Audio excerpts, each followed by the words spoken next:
ईशा जी, दानिश जी, गौरव जी, गीता जी, doctor Gita और doctor Umesh, और उपस्थित मेरे सभी भाई बहन क्षेत्रवासी। मैं आज याद कर रही थी प्रधानमंत्री जी जब प्रधानमंत्री बने 2014 में, तो उन्होंने अपने भाषण की जो पहली कुछ पंक्तियां थी वो पंक्ति थी कि ये सरकार गरीब, किसान, मजदूर और उपेक्षित को समर्पित है। तो ये लाइन, ये पंक्ति मेरे दिमाग में 24 घंटा घूमती है, और 24 घंटा इसलिए घूमती है कि विरोधी पक्ष कुछ ही कहे, लेकिन आप सरकार की एक भी योजना, कोई भी योजना उठा के देख लीजिए तो आपको ये बात बिल्कुल स्पष्ट हो जाएगी कि लोग पोस्टर लगाते हैं लेकिन काम नहीं करते। लेकिन ये सरकार सही मायनों में गरीब, मजदूर, उपेक्षित के पास जाती है।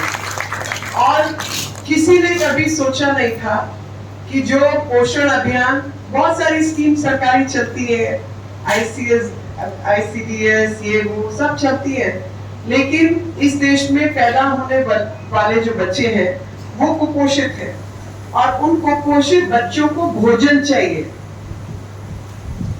माँ से ज्यादा ध्यान तो बच्चे का कोई रख नहीं सकता, और माँ खुद कुपोषित है तो बच्चे का ध्यान कैसे रखेगी। इसलिए माँ का आहार ठीक हो और साथ में बच्चों का कुपोषण इस देश से समाप्त हो, उसके लिए ये जो योजना है कि 6 महीने तक माताओं को और गर्भवती माताओं को और लैक्टेटिंग मदर्स को स्तनपान जो कराती है उनको सरकारी योजना के तहत मदद दी जा रही है, ताकि वो अपना ध्यान रखें, और अपना ध्यान रखेंगी तो बच्चों का बेहतरी से ध्यान रखेंगे। कह देना कि टीबी मुक्त भारत हो, आपको लगता है ये आसान काम है? नहीं लगता है आसान? नहीं। लेकिन अगर ये बीड़ा उठाया है तो टीबी को देश से समाप्त करने के लिए उठाया है। और मैं ये बात आप लोगों के बीच में इसलिए कह रही हूँ कि मुझे लगता है कि इस देश में इन विषयों पर जागृति कम है, और वो जागरूकता बढ़ाने की और जागृति लाने की समाज में आवश्यकता है। जितने मेरे भाई बहन यहाँ बैठे हैं टीबी के पेशेंट, उनसे मैं एक बात जानना चाहती हूँ कि आप मुझे बताइए, किसी सरकार ने आपको पहले कभी अन्न दिया था?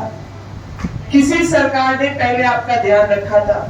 किसी सरकार ने कभी प्रयास किया था कि आपको समय से दवा मिल रही है या नहीं? कोई सरकारी व्यक्ति आके आपकी देखभाल करे, पता करे, कोई पार्टी का कार्यकर्ता कोई आपके बीच आए? ऐसा नहीं हुआ था ना।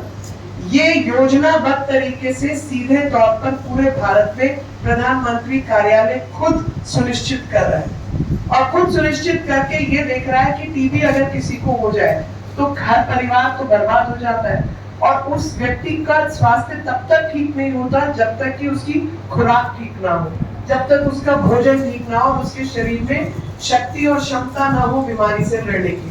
दवा खाना जरूरी है, लेकिन दवा के साथ साथ अच्छा भोजन खाना भी उतना ही जरूरी है, और सरकार डॉट्स प्रोग्राम के माध्यम से ये सुनिश्चित कर रही है। डॉट प्रोग्राम नया प्रोग्राम नहीं है, डॉट प्रोग्राम बहुत पुराना है, लेकिन वो हमेशा फेल हुआ, और फेल होने के पीछे जो कारण है वो क्रियान्वयन की जो व्यवस्था है वो उसका कारण है। अभी उन गैप्स को भरने का प्रयास हम लोग कर रहे हैं। एक उदाहरण के माध्यम से मैं आपको कुछ बात बताना चाहती हूँ, और वो उदाहरण है कि देखने में मैं शायद स्वस्थ हूँ, मेरे को आप चेक करेंगे तो कुछ देखने में नहीं निकलेगा, लेकिन मैं कैरियर हो सकती हूँ टीबी की।